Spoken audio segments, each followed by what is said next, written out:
Hello friend, तो object oriented programming के इस लेक्चर में हमारे टॉपिक्स हैं पॉलीमॉर्फिज्म्स और उसकी टाइप।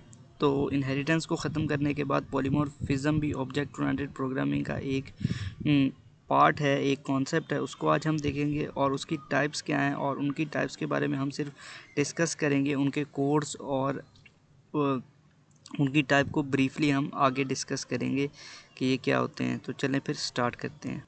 तो यहाँ पर पॉलीमॉर्फिज्म को देख लेते हैं। पॉलीमॉर्फिज्म दो ग्रीक वर्ड से निकला है, ग्रीक लैंग्वेज के दो वर्ड से निकला है, पोली और मॉर्फिम्स, ये दो वर्ड से मिलकर ये बना है। पोली का मतलब है मैनी मतलब बहुत, और फिज्म का मतलब है फॉर्म। इसका पॉलीमॉर्फिज्म का जो बेसिक मीनिंग निकलेगा इससे वो होगा मल्टीपल या मैनी फॉर्म्स।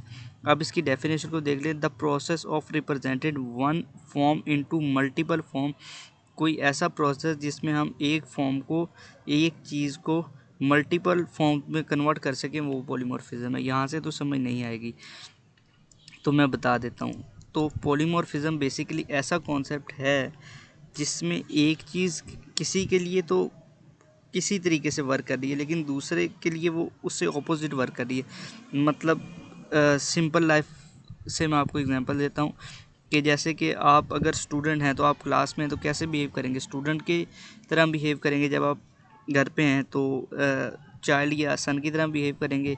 जब मार्केट जाएंगे तो कस्टमर की तरह बिहेव करेंगे। हैं तो इंसान आप एक ही, लेकिन आप मल्टीपल फॉर्म्स को, मल्टीपल थिंग्स चेंज कर रहे हैं।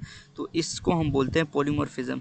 कि फंक्शन तो एक ही होगा, लेकिन वो किसी क्लास में किसी तरीके से बिहेव कर रहा होगा, किसी क्लास में किसी तरीके से, और किसी क्लास में किसी के। इसमें मल्टीपल फॉर्म्स को, द प्रोसेस ऑफ रिप्रेजेंट के हम मल्टीपल फॉर्म्स को एक फॉर्म के अंदर द प्रोसेस ऑफ रिप्रेजेंट कर सकते हैं वन फॉर्म इनटू, कि एक फॉर्म को हम मल्टीपल फॉर्म में कन्वर्ट कर सकते हैं।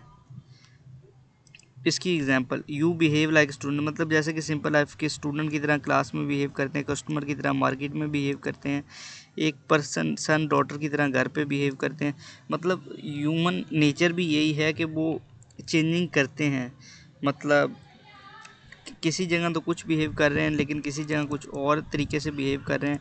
तो फंक्शंस तो सेम ही होंगे, क्लासेस तो सेम ही होंगी, चीज़ बाकी सब कुछ तो सिमिलर ही होगा, लेकिन वर्क उनका डिफरेंट होगा। जब इनके आगे हम कोड देखेंगे तो बेसिकली ये होगा ये कि फंक्शन देखेंगे तो एक जैसे ही, वर्किंग भी उनकी सेम ही होगी, लेकिन डिफरेंट, लिखने में बिल्कुल वो सेम होंगे, लेकिन उनकी वर्किंग बिल्कुल मुख्तलिफ होगी। इनको आगे कोड्स में जाके हमें समझ लगेगी। तो इनकी टाइप्स बेसिकली दो टाइप्स हैं, एक स्टैटिक पॉलीमॉर्फिज्म है और एक डायनामिक पॉलीमॉर्फिज्म है। Static polymorphism in this method in which memory is allocated eight compile time, के जब हम इस मेथड में कंपाइल टाइम पे जब प्रोग्राम कंपाइल हो रहा होता है तो तब उसको मेमोरी एलोकेट हो जाती है। लेकिन डायनामिक मेमोरी एलोकेशन में ये होता है कि रन टाइम पे जब प्रोग्राम रन हो रहा होता है तो तब उसको मेमोरी मिलती है।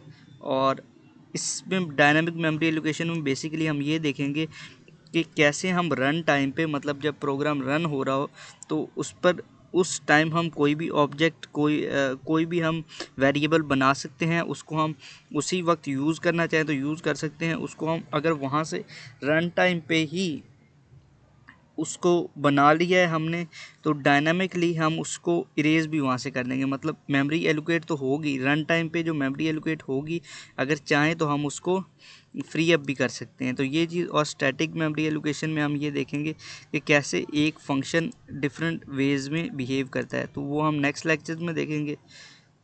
So thank you for watching.